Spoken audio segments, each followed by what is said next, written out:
professor of history at the University of Memphis, Aram Goudsouzian. Thanks so much for being with us. We appreciate it. You know, there's a very confusing picture unfolding here, as we could see in that report. You know, some protesters are actually displaying solidarity with the police, all condemning racism and violence together. But you combine that with the absolute use of excessive force by both police and protesters. Let me ask what picture you actually see evolving from all this. Well, I think what we're seeing is that there are different responses in different areas. Each situation really depends upon the nature of the local police, the nature of the local leadership, and the nature of the local protest movement.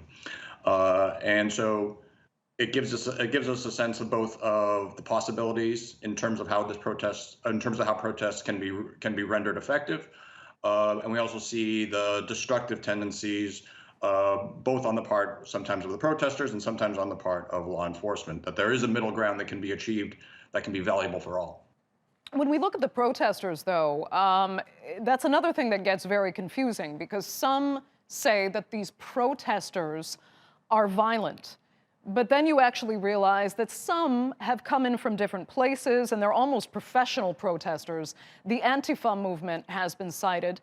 And it's problematic because some have even said that the Black Lives Matter movement has somehow fused with the Antifa people.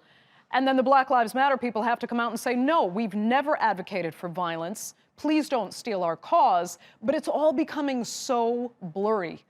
And it actually destroys, what the real problem and the real cause is here. You know, Black Lives Matter is very clear about what its agenda is, and it states it very explicitly, and it has never condemned, it has never supported the use of violence, and the notion that Antifa, which is not even a real organization, but rather this sort of broad-based anti-fascist movement. The way that my own president wants to cast it is as some sort of nefarious underground group that is trying to bring down the nation in a way that people talked about communists in the 1950s and 1960s, in the way that conservatives talked about when we had a large spate of racial violence in the late 1960s. People wanted to blame it on outside forces like communists without really dealing with the root causes for why people are on the streets right now, which really come down to the nature of police brutality, the larger problem of a second-class citizenship in America, still today in 2020. And seeing so much confusion really come out of all this, it makes you question how this can get solved. There are so many layers to it now, but do you see, at least in the immediate term, any better solutions, especially when it comes to the federal government and its leadership in this time of national crisis?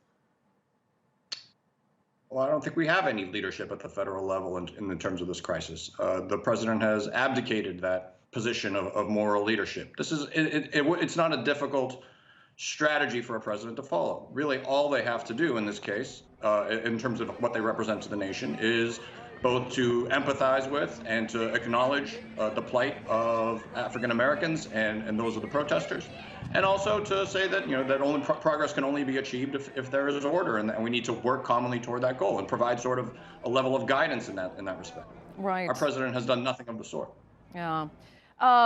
Final question for you then. I mean, we know how serious there is a problem with racial injustice in the United States, but as you've said, there's also a serious problem with police use of excessive force and abuse of power.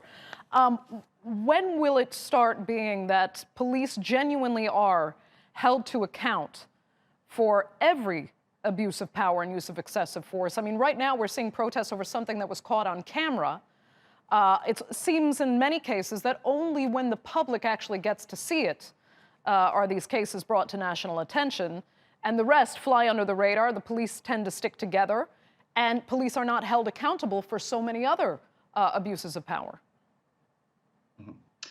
Some of this is built into the structure of police departments themselves. That it's not to condemn every individual police officer. Of course there are many police officers who and most people enter the police force with the idea of trying to make their local communities and their nation a better place. But by the same token, the structure of police departments themselves, right? The way that they work as a structure limits the amount of truth that can come out about this issue, and can stifle reform, the genuine reforms that obviously need to happen. Okay, Aram Goudsouzian, we'll have to leave it there. Thank you so much for being with us. We appreciate it.